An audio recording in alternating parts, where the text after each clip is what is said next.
upisan u povijesti i sada preko trga kreće ta ogromna zastava. Vjerujem da ju možete vidjeti. Ne znam stvarno što bih vam više rekao.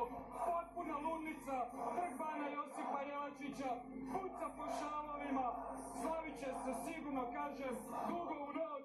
Hrvatska je u finalu svjetskog prvenstva.